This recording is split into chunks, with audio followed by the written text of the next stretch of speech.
नमस्कार दोस्तों, स्वागत है आप सभी के संघर्ष आईएएस के यूट्यूब चैनल पर। आज हम इस वीडियो में बात करेंगे भूकंप के बारे में। और भूकंप पे जो अर्थक्वेक आता है, ठीक है। और ये सीरीज हम स्टार्ट किए हैं यूपी पीसीएस और बीपीएससी रिवीजन सीरीज है वर्ल्ड ज्योग्राफी से। ये जो नोट्स है एक्चुअली घटना चक्र पूर्वावलोकन से रिवीजन सीरीज है। फटाफट इस पर देखेंगे क्या है भूकंप और इम्पोर्टेंट चीज़ें, ठीक है। थोड़ा से कॉन्सेप्ट देख लेंगे। भूकंप की घटना प्रायः धरातल के नीचे घटित होती है, ठीक है, परंतु प्रत्येक भूकंप समान गहराई तक पर उत्पन्न नहीं होती है। अभी हम आपको समझा देंगे, ठीक है। पहले तो पढ़ लेता हूँ। जिस स्थान पर भूकंप की घटना प्रारंभ होती है उस स्थान को भूकंप उत्पत्ति केंद्र, भूकंप मूल कहते हैं, सिस्मिक फोकस कहते हैं। इसके बाद इसे हाइपो सेंटर भी कहते हैं, ठीक है, जो आपका भूकंप मूल होता है। अभी हम बात करते हैं पृथ्वी पर बिंदु जो उद्गम केंद्र के समीपतम होता है उससे क्या बोलते हैं, एपी सेंटर कहते हैं। एपी सेंटर कहाँ होता है अभी बात करते हैं हम। तो चलिए ठीक है, फटाफट एपी सेंटर बात कर लेते हैं। देखिए ये हो गया मेरा, क्या है, ये है क्रस्ट है। तो जब भी भूकंप आते हैं तो क्रस्ट के नीचे आते हैं, ठीक है। तो तरंगे जो होती है यहाँ से नीचे। तो अब क्रस्ट, ये भूकंप आने का रीजन क्या होता है, क्रस्ट ही हिलता है क्योंकि ये ठोस है, कठोर है। इसके अंदर मेंटल वाला पार्ट जो है और ऊपरी मेंटल और ये जो एस्थेनोस्फीयर, ये दुर्बलता मंद कहीं ना कहीं लिक्विड फॉर्म में है। तो अब यहाँ से लिक्विड फॉर्म से क्या होगा, बाय द वे, अगर या कोर तक जाते हैं हम, कोर के आसपास जाते हैं वहाँ तक नीचे, ठीक है। इस कोर का ऊपरी भाग आपका लिक्विड टाइप, इसके निचले वाला भाग ठोस टाइप का है, ठीक है। तो होता क्या है कि अब मान लीजिए भूकंप की तरंगे यहाँ से टेम्परेचर हाई हुआ, फिर धीरे धीरे टेम्परेचर हाई हुआ, तरंगे ऊपर हुई, ठीक है। जैसे जैसे एनर्जी बढ़ी तो तरंगे का मात्रा क्या होगी, रेडिएशन आगे जाएगा, ठीक है, वेव जाएगी। तो भूकंप से जब प्रेशर बढ़ेगा, एनर्जी ज़्यादा होगी तो हलचल होता है ऊपर। और जहाँ से ये हलचल होता है, जहाँ से ये इसका उत्पन्न होती हैं तरंगे, उसको फोकस बोला जाता है, क्रस्ट के नीचे, ठीक है। और जहाँ पे सबसे पहले पहुँचती हैं तरंगे उसको बोलते हैं आप ईपी सेंटर। क्या बोलेंगे, ईपी सेंटर, अधिक केंद्र, ठीक है। तो इस तरह के तो तरंग कितने प्रकार की होती हैं अभी हम बात करेंगे। आपको बता रहे हैं कि जो इस तरह के भूकंप होते हैं तरंगे। देखिए ये तरंगे जो 3 प्रकार की होती हैं। ईपी सेंटर की बात कर लिया हमने, ठीक है। और भूकंप अधिक केंद्र सदैव भूकंप मूल के ठीक ऊपर होता है, समकोण होता है, ठीक है। भूकंप मूल के भूकंप प्रारंभ होता है, इस केंद्र में भूकंपी लहरें होती हैं। तो लहर कई प्रकार के भूकंप की तरंगे आती हैं, तो वो सब बातें हम कर रहे हैं। भूकंप अधिक केंद्र पहुँचती है वही ऊपर, लिथोस्फीयर होता है, ठीक है, ये जहाँ आती है। दशावतार, ये इसका कारण सबसे ज़्यादा वही है, एनर्जी, ठीक है। High temperature, high pressure, density की मात्रा बढ़ने से, ये सब सारे कारण हैं, ठीक है। 3 प्रकार होती है। पहला प्रकार हम देख लेते हैं। पहला प्राइमरी पी तरंगे। प्राथमिक तरंगे क्या होती है, ये ध्वनि तरंगे साउंड भी की तरह चलते हैं, जैसे मीडियम इनको ज़रूरत होती है। ठोस, द्रव, गैस तीनों में चल सकती हैं, ठीक है। और इन्हें अनुदैर्घ्य तरंगे कहते हैं, ठीक है। ये लॉन्गिट्यूडिनल वेव है इस तरह के, ठीक है, ऐसे ऐसे चलती है, ठीक।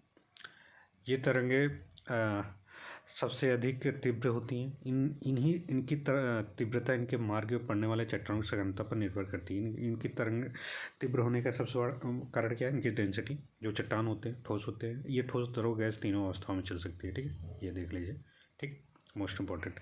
अभी छाया क्षेत्र बाद में आते हैं, रिटर्न होकर देखते हैं। पहले तो तरंग के, तीनों तरंग के बारे में आते हैं। तो एक तरंग है, सेकंड तरंग, ये तरंग जल की तरह होते हैं। ये प्रकाश तरंगे, जल तरंग या प्रकाश तरंगे समान होती है, ठीक है। इनको श्रृंग और गर्त की तरह चलती हैं, ठीक है। वो लॉन्गिट्यूडिनल और ये आपका लैटिट्यूडिनल की तरह चलती है, ठीक है। इन्हें आड़ी तरंगे इसलिए कहते हैं क्योंकि इनमें अणुओं की गति तरंग के समकोण होती है। कैसी होती है, समकोण होती है। तो ये प्रकाश तरंगे कैसे चलती हैं, प्रकाश की तरंगे एज आपका जो विद्युत प्रकाश तरंगे होती है, विद्युत चुंबकीय प्रकाश तरंगे होती है, इस तरह के विद्युत चुंबकीय तरंगे होती है ना, प्रकाश तरंगे, इस तरह की इनकी चलती है, ठीक। बाकी हम ज़्यादा फिजिक्स में नहीं जाएंगे क्योंकि ये हम रिवीजन से भी, बाकी आप जानते होंगे। प्राथमिक तरंगे के बाद प्रकट होती है। तो गति प्राथमिक तरंगे के बाद ये तरंगे आती है सेकंड वाली। ये तरल पदार्थ से होकर नहीं गुजर पाती है क्योंकि इनकी जो वेवलेंथ होती है और जो उनकी गति होती है, मोशन होती है, प्राइमरी तरंगे से कम होती है। ठीक है, तो तीव्र तरंगे सागरीय भागों में पहुंचने पर लुप्त हो जाती है। ठीक है, अब देखते हैं धरातली तरंगे, यल तरंगे, सरफेस वेव। ये धरातल तरंगे से, जैसे ये दोनों तो नीचे चलती है और ये इस तरह की चलती है। धरातल, मान लीजिए ये आपका धरातल, तो इसके पैरेलल। ठीक है, तो आपका फटाफट देखते हैं। धरातली तरंगे अन्य दो तरंगों की अपेक्षा कम वेगवान होती है और इनका भ्रमण पथ पृथ्वी का धरातली भाग ही होता है। ये लहरें पृथ्वी का पूरा चक्कर लगाकर अधिकेंद्र कहाँ तक आती है? अधिकेंद्र तक पहुँचती है और PS लहरों तरंगों से अधिक लंबा मार्ग तय करती है और ये काफ़ी नुकसान, मतलब बहुत ज़्यादा ये खतरनाक होती हैं तरंगे, ये ज़्यादा हजार्डस होती है। ठीक है, और इनका भ्रमण समय अधिक होता है, ये सर्वाधिक दूरी तय करती हैं और ये कब, जैसे मान लीजिए आप वेव एक्चुअली आपका यहाँ से नीचे से ये धरातल है। ठीक है, नीचे से आपका एपिसेंटर से इस तरह से तरंगे निकली और ये पहले ऐसे घूम घूम के तो यहाँ पे आ जाएगी। एपिसेंटर मान लीजिए इसके लंबवत होता है। ठीक है, इस तरह के। ठीक, चलिए आगे। धरातली तरंगों के लंबी तरंगे कहा जाता है क्योंकि इनका भ्रमण समय अधिक होता है। ठीक है, अब ये सर्वाधिक दूरी तय करती है, कारण है इसके अधिकेंद्र से सबसे बाद में पहुंचती है। ठीक है, सबसे बाद में, क्योंकि इनका काफ़ी दूर तय करके तब आती है। ठीक है, और काफ़ी नुकसान करती है, जान माल का हानि ज़्यादा होती है। ठीक है, भूकंपी तरंगे विमुक्त एनर्जी रिलीज के सूचक होते हैं और इनके परिमाण मैग्नीट्यूड मापे जाते हैं रिक्टर स्केल से। ठीक है, तीव्रता मापी जाती है मर्केली से। ठीक है, और अब हम देखते हैं, चलिए आगे देख लेते हैं, पूरा देख लेते हैं, इसके बाद आते हैं। रिएक्टर स्केल का आविष्कार जो है 1935 में चार्ल्स एफ रिएक्टर ने किया था। रिएक्टर तीव्रता लौहगढ़ की होती है, पैमाने होती है। ठीक है, लॉगरिथम स्केल पर होती है, जिसका मान 0 से कितना होता है, 0 से 110। ठीक, और ये अंक किए जाते हैं। ये सिस्मोग्राफ पर 10 गुने वाला जो होता है 10 टाइम एम्पलीट्यूड, ये वृद्धि की वजह, ये सबसे खतरनाक होता है। ठीक है, प्रत्येक अंक में 32 गुना का एक अंक में 1 से 2, 2 से 3, 4 से 3, 32 गुना मुक्त होती है एक इसकी ऊर्जा। ठीक है, ऊर्जा काफ़ी ज़्यादा है। एक अंक तीव्रता के भूकंपी तरंगे 6 औस TNT 6 औस TNT की ऊर्जा निर्मुक्त करती है। ठीक है, सिस्मोग्राफ भूकंप का पता लगाने और उसे रिकॉर्ड करने के लिए प्रयोग किया जाने वाला एक उपकरण है। उसकी रिकॉर्ड की जाती है कि किसने इसका एम्पलीट्यूड है, कितना उसका परिणाम है, कितनी उसकी फ्रिक्वेंसी है, ये सब जानने के लिए क्या करते हैं हम, ये रिकॉर्ड किया जाता है सिस्मोग्राफ के जरिए। ठीक है, और रिएक्टर पैमाना। ठीक है, सिस्मोमीटर सिस्मोग्राफ का आंतरिक भाग है जो लोलक पेंडुलम या फिर स्प्रिंग पर चढ़ा हुआ भार होता है। हालांकि इसे सिस्मोग्राफ के समानार्थी के रूप में भी प्रयोग किया जाता है। सिस्मोग्राफ और सिस्मोग्राफ उपकरण के विशेष स्थान पर भूकंप की रिकॉर्डिंग की जाती है। ठीक है, किसने उसके 1 से लेकर 10 के बीच में कितने पे है, 1 है, 4 है, 5 है, 6 है, जो भी है उसके परिणाम और उसके तीव्रता जाना जाता है। सिस्मोग्राफ आमतौर पर एक इकाई के रूप में सिस्मोमीटर इसकी रिकॉर्डिंग डिवाइस से होती है। सुनामी शब्द जापानी भाषा से सुनामी जो है, सुनामी क्या होती है? सुनामी ये खास करके जैसे भूकंप होता है, भूकंप का ही सुनामी का एक कारण होता है। सुनामी ये खास करके जो पानी होती है, समुद्र होता है या सागर होती है, सागर के नीचे यदि वहाँ पे भूकंप आती है तो क्या होती है, ये इतनी ज़्यादा एनर्जी होती है इनमें, ये तरंगों में। ठीक है, सुनामी की अंदर से निकली और पानी है, पानी में तरंग है, ऊपर उठी तो इस तरह के वेव की तरह पानी चलता रहता है। ठीक है, तो इसी को सुनामी कहते हैं। और अपने आसपास जो उसके तटीय इलाका होता है काफ़ी नुकसान करता है, बाढ़ आ जाती है और जान मान का हानि होती है। ठीक है, इस तरह की चीज़ें होती हैं। तो ये वेव तरंग होती है। सुनामी भूकंप के फलस्वरूप समुद्र क्षेत्र में उठने वाली तरंगें ऊंची उठी लहरों और तटीय क्षेत्रों से भारी हानि पहुंचाती है। 11 मार्च 2011 जापान में आए भीषण भूकंप के फलस्वरूप उत्पन्न विध्वंसकारी सुनामी फुकुशिमा शहर को पूरा नुकसान कर दिया था। वहाँ पे काफ़ी ज़्यादा त्रासदी से यह वहाँ स्थित परमाणु विद्युत संयंत्र क्षतिग्रस्त हो गया था। वहाँ नाभ की भी विकिरण भी उत्पन्न हो गया था। रिंग ऑफ फायर प्रशांत महासागर क्षेत्र में भूकंप और ज्वालामुखी प्राय प्रभावित क्षेत्र, रिंग ऑफ फायर कहाँ पे, प्रशांत महासागर क्षेत्र में, ठीक है। ये भूकंप और ज्वालामुखी प्रभावित क्षेत्र। इस पेटी में संपूर्ण विश्व का लगभग 90% भूकंपों का अनुभव किया जाता है, ठीक है। यहाँ पे भूकंप के लिए 4 प्रमुख दशाएं हैं। सागर स्थल भागों पर मिलन बिंदु है, ठीक है। अभी देखते हैं। नवीन मुर्दार पर्वतीय क्षेत्र, ज्वालामुखी क्षेत्र, विनाशी प्लेट सीमाओं पर अपसरण। और इस क्षेत्र में Chile, California, Alaska, Japan, Philippines, New Zealand, मध्य महासागरीय भागों भूकंप के विस्तृत क्षेत्र आते हैं।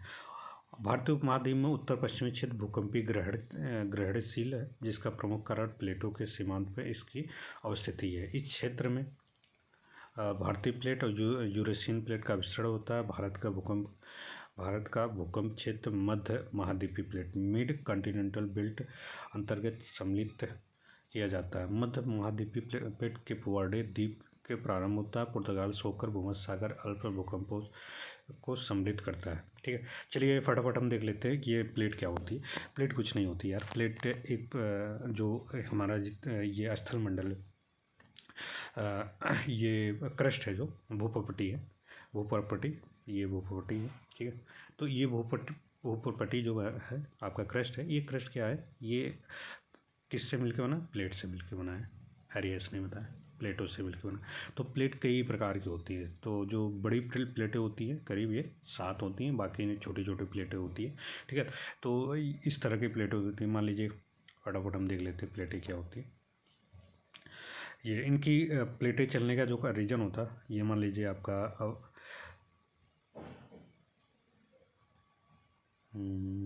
यूरोप हो गया, ये आपका अफ्रीका, एशिया, ऑस्ट्रेलिया, तो इस तरह के, ठीक है। तो यहाँ पे आपका अटलांटिक महासागर, ये आपका ये प्रशांत महासागर, यहाँ पे हिंद महासागर, इस तरह के, यहाँ पे भूमध्य सागर, ठीक है। इस तरह की सारी चीज़ें, ठीक। तो प्लेटें जो होती है, तो प्लेट जो होती है वो सागर से और सागरी जो क्रस्ट होता है और महाद्वीपीय क्रस्ट, ठीक है, स्थल और सागर दोनों से मिलकर बनती है, ठीक है। तो बहुत सारे कुछ ऐसे प्लेटें हैं जैसे प्रशांत महासागर प्लेटें, वो सिर्फ सागर से मिलकर बनी हुई है, ठीक है। तो मैक्सिमम जो प्लेटें होती है सागर और स्थल दोनों से मिलकर बनती है। तो इस तरह की प्लेटें बन गई, आधा सागर है आधा इधर, इस तरह की काफ़ी सारी प्लेटें। आगे हम देखते हैं प्लेट के बारे में बताया होगा। तो प्लेटों का जो गति होती है ना, उसका सबसे बड़ा रीज़न होता है कि ये जैसे आपका जहाँ पे हम नीचे जाते हैं तो यहाँ स्थल जो क्रस्ट होता है, क्रस्ट के नीचे मेटल वाले जो भाग होता है, यहाँ पे प्लूम होता है। प्लूम एक हॉट स्पॉट जोन होता है, काफ़ी ज़्यादा टेम्परेचर का एक यहाँ पे टेम्परेचर का प्लूम बनता है, एज ए मैग्मा आप समझ सकते हैं। तो इसके ज़रिए यहाँ पे क्या होता है, ऊपर मैग्मा ऊपर उठेगा, तो मैग्मा ऊपर उठने से क्या है कि ये जो आपका प्लेटें हैं ये स्थेनोस्फीयर के इसी के आसपास है। तो इसको क्या होता है, इनको पुश करते हैं, खिसकते हैं, ठीक है, प्लेटें। तो अब प्लेटों का खिसकने का कारण ये है, घूर्णन भी है, पृथ्वी का घूर्णन भी है। तो प्लेटें कई प्रकार की होती है। आपका अब सारी प्लेटें होती हैं। अब इस सारी मतलब होता है कि एक प्लेट एक दूसरे के नज़दीक आती है। तो सागरी प्लेटें हो गई और महाद्वीपीय प्लेटें जब एक दूसरे के नज़दीक आएंगे तो जो प्लेटें क्या है, सागरी प्लेटें क्या है, थोड़ा से पतली होती हैं और महाद्वीपीय प्लेटें बड़ी होती हैं। तो ठीक है, तो महाद्वीपीय प्लेटें होती है, सागरी प्लेटों को ऊपर, ये महाद्वीपीय अंदर उठेगी, सागरी प्लेटें हल्की होती है ऊपर उठा देगी, इस तरह के। या तो फिर अब सारी एक दूसरे के विपरीत जाती हैं, तो इस तरह के जाती हैं तो मैग्मा ऊपर आता है, तो यहाँ पे क्या बन जाता है, और इनको जब एक दूसरे से टक्कर खाती हैं तो बहुत सारे यहाँ पे भूकंप आते हैं, ज्वालामुखी आती है, मैग्मा बाहर निकलते हैं, ठीक है। अब सारे में भी, और या तो फिर एक होती है रूपांतरित, तो ये एक दूसरे के पैरेलल चलती है, ठीक है। इस तरह के होती हैं प्लेटें, ठीक है। तो प्लेट के बारे में हमने बता दिया, बाकी आप देख लीजिएगा किस तरह की होती है। भूमध्य सागर आसपास भूकंप के सम्मिलित किए जाते हैं, तो हिमालय के आसपास म्यांमार के सारे दक्षिण की ओर जाते हैं। अंत में पूर्वी द्वीप समूह जहाँ पर शांत महासागर भूकंप क्षेत्र बता दिए हुए, मध्य अटलांटिक पेटी, मध्य अटलांटिक वही अटलांटिक महासागर, ठीक है, वहाँ पे भी, एंड आइसलैंड से लेकर बोवेट तक विस्तृत है, ठीक है। महत्वपूर्ण जो प्लेटें हैं उसके बारे में देख लेते हैं। प्लेट विवर्तनीय सिद्धांत के अनुसार पृथ्वी का स्थलमंड 7 बृहद प्लेटों और कुछ लघु प्लेटों से बनी है। नवीन बलित पर्वत का श्रेणी, गर्त और भ्रंश इन प्लेटों को सीमांकित किया जाता है। प्रमुख बृहद प्लेटें ठीक है। अंटार्कटिक प्लेट, जिसमें अंटार्कटिक जिसके चारों ओर घेरी होती है प्लेट है, ये अंटार्कटिक प्लेट है। महासागरीय प्लेट इसमें होती हैं दोनों तरह के। इसके बाद उत्तरी अमेरिका प्लेट होती है, जिसमें पश्चिमी अटलांटिक तल सम्मिलित होता है। दक्षिणी अमेरिका प्लेट और कैरिबियन द्वीप की इसकी सीमा निर्धारित करती है, ठीक है। नेक्स्ट है आपका दक्षिणी अमेरिका प्लेट, ये पश्चिमी अटलांटिक तल समेत उत्तरी अमेरिकी प्लेट और कैरिबियन द्वीप से पृथक करते हैं। प्रशांत महासागरीय प्लेट, इसके बाद इंडो ऑस्ट्रेलियन न्यूजीलैंड प्लेट, और इसके बाद अफ्रीकी प्लेट होती है जिसमें पूर्वी अटलांटिक तल आते हैं। यूरेशियाई प्लेट, जिसमें पूर्वी अटलांटिक महासागरीय तल सम्मिलित होते हैं, ठीक है। कुछ लघु प्लेटें हैं। कोकोस प्लेट, ये प्लेट अमेरिका और प्रशांत महासागरीय प्लेट के बीच में। नजला प्लेट दक्षिण अमेरिका प्रशांत महासागरीय प्लेट के बीच में स्थित है, ठीक है। हम रिवीजन कर रहे हैं, बाकी आप तो सब जानते हैं। अगर इसको एक्सप्लेन करने लगे, मैप बना के दिखाने लगे तो टाइम लग जाएगा दोस्त। अरेबियन प्लेट, इसमें अधिकतर अरब प्रायद्वीप का भूभाग सम्मिलित होता है। फिलिपियन प्लेट, ये एशिया महाद्वीप और प्रशांत महासागर प्लेट के बीच में होती है। कैरिबियन प्लेट, ये कैरोलिन प्लेट, ये न्यू गिनी के उत्तर में फिलिपिनियन और इंडियन प्लेट के बीच में स्थित है। फ्यूजी प्लेट जो ऑस्ट्रेलिया के आपके उत्तर पूर्व में विस्तृत है, ठीक है। अब चलिए हम फटाक से देख लेते हैं आपका ये छाया क्षेत्र कुछ नहीं होता है, फटाफट इसी में मैप दिया है। देखिए, पी तरंग के छाया क्षेत्र और यस तरंग के छाया क्षेत्र। पी तरंग के यस तरंग के छाया क्षेत्र कुछ नहीं होता यार। जैसे भूकंपीय तरंगें चलती है ना, पी वाली हमने बात किया तो ये ठोस द्रव गैस में चलती है, तीनों अवस्थाएं में चलती है। तो जब तरंगें निकलती हैं यहाँ से, ठीक है, चलिए ऊपर से, ठीक है, यहाँ पे आई अपने कोर आसपास क्षेत्रों में, तो जहाँ पे लिक्विड फॉर्म होता है, बहुत ज़्यादा लिक्विड तरल वाला अवस्था होती है, ठोस से तरल, तो वहाँ पे क्या है, तरंगें धीमी हो जाती हैं और धीमी तो कभी कभी गायब हो जाती है। तो ये देखिए पी तरंगें यहाँ के बीच में, ये 105 से लेकर और 145 तक आसपास, अभी देख लेंगे कितना है, कहीं कहीं 103 दिया है और 145 दिया है, जो भी है। तो इसके बीच में पी तरंगें गायब हो जाती है, इसी को छाया क्षेत्र कहते हैं। जहाँ पे तरंगें गायब हो जाती है वहाँ पर रिकॉर्ड नहीं किया जा सकता है, जो सिस्मोग्राफ है, ठीक है। तो इसी को बोला जाता है कि छाया क्षेत्र, ठीक है। यस तरंगें क्या होती है कि ये लिक्विड में नहीं, तरल अवस्था में नहीं चल पाती है, तो तरल अवस्था में चलने के कारण से ये बहुत बड़ा इसका छाया क्षेत्र बनता है। इधर साइड तो बिल्कुल नहीं चल पाती है, क्रूड का आसपास जो क्षेत्र होता है तो वहाँ पे तरल अवस्था है, इसलिए बिल्कुल नहीं चल पाने के कारण गायब हो जाती है, ठीक है। हालांकि पी तरंगें क्रूड के ऊपर धीमी हो जाती है, कुछ दिन टाइम गायब रहती है, फिर लेकिन क्रूड के जो लोअर क्रूड वाला मात्रा है, ठीक है, और अपर क्रूड में तो गायब होती है, लोअर क्रूड में फिर दिखाई देने लगती है। तो इसलिए इसके बीच में थोड़ा से 105 से लेकर 145 के बीच में, यहाँ पे 105 से लेकर बिल्कुल ये पूरा 145 के बीच इतना बड़ा इसका छाया क्षेत्र होता है, ठीक है। फटाफट देख लेते हैं। भूकंप लिखी पर दूरस्थ स्थान, ये सिस्मोग्राफ पर दूरस्थ स्थानों से आने वाली जो भूकंपी तरंगें होती है रिकॉर्डेड नहीं होती है। हालांकि कुछ ऐसे क्षेत्र हैं जहाँ पे भूकंपी तरंगें अवलेखित नहीं होती, तो ऐसे क्षेत्र को छाया क्षेत्र, अर्थक्वेक शैडो जोन कहते हैं, ठीक है। चलिए, विभिन्न भूकंपीय घटनाओं के अध्ययन से ज्ञात होता है कि एक भूकंपीय छाया क्षेत्र दूसरे भूकंपीय छाया क्षेत्र से सर्वथा भिन्न होती है। पूरी तो पी और एस तरंगों को हम देख लिए किस तरह की है, ठीक है, किस तरह भिन्न थी। और भूकंपीय लेखी भूकंप क्षेत्र 105 से के भीतर किसी दूरी पर पी एस दोनों तरंगों का अवलेखन करते हैं, और 105 के पास पी तरंगें जो होती यस तरंगें अवलेखित नहीं होती है, और लेकिन ये जो आपकी होती है 105 से 145 बीच, ये पी तरंगें दिखाई देती है, ठीक है। जहाँ पे कुछ भूकंपीय तरंगें अवलेखित नहीं होती हैं, ठीक है। दोनों प्रकार की तरंगों छाया क्षेत्र 105 से पूरे क्षेत्र में यस तरंगें नहीं पहुँचती है, और यस तरंगों का छाया क्षेत्र पी तरंगों का छाया क्षेत्र देखो हमने बता दिया। भूकंप की अधिकांश 105 से 145 बीच तरंगों का छाया क्षेत्र एक पट्टी के रूप में पृथ्वी चारों ओर प्रतीत होता है, ठीक है। यस तरंगों का छाया क्षेत्र न केवल विस्तार में बड़ा है बल्कि पृथ्वी के 40% भाग पर अधिक होता है, ठीक है।